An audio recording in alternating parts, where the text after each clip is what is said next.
Hello guys, ngayon nga ay ganito kami mag-prepare bago matulog. Ang ginagawa namin guys, bago matulog ay nilalagyan namin ng cortina ang bawat gilid kasi kahit tinted yung sasakyan namin, pag minsan pag umaga naiilawan siya is nakikita kami sa loob.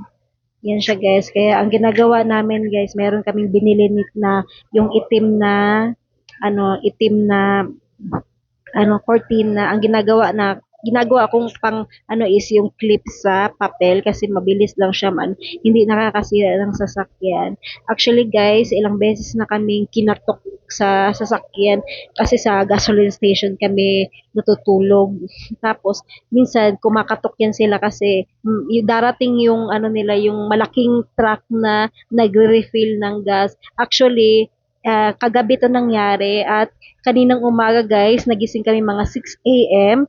kasi nga kiyato kami kasi nga magre-refill daw ng gasoline at saka i-check nila yung gasoline. Yung pinarkingan namin guys is nandun yung parang nila guys, yung parang lagayan ng gas. Yan, okay lang naman sa kanila guys mag-park kami sa posto, wala namang problema kasi minsan sa isang gasoline station at ang gasoline station para dito sa guys is posto de gasolina kaya ang tawag namin is posto. Wala namang problema sa kanila guys kung matulog kami sa posto at hindi naman parang nga sila kasi babae kami kaya ni-make sure nila na parang safe kami.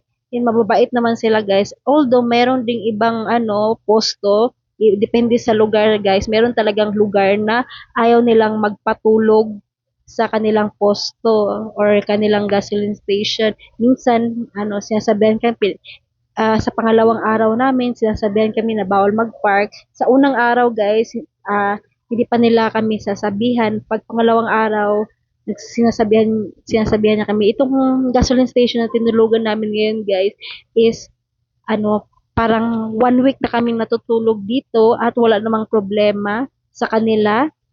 Ang ginagawa lang namin every morning is dito kami kumakain ng breakfast at dito kami nagpapagas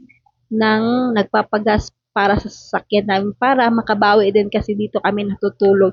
Yan guys, sinatakpan ko rin ng yung likod. Although tinted talaga pag nasa labas ka guys, hindi mo kami makikita kasi tinted yung car namin. At saka, hindi naman talaga to sa amin guys, yung sasakyan, kundi nirentahan lang namin to guys. Kaya hindi kami makagawa-gawa ng renovation dito guys or pag-customize. Yan guys, yan, ito na yung final look sa aming sasakyan. Salamat sa inyong panonood.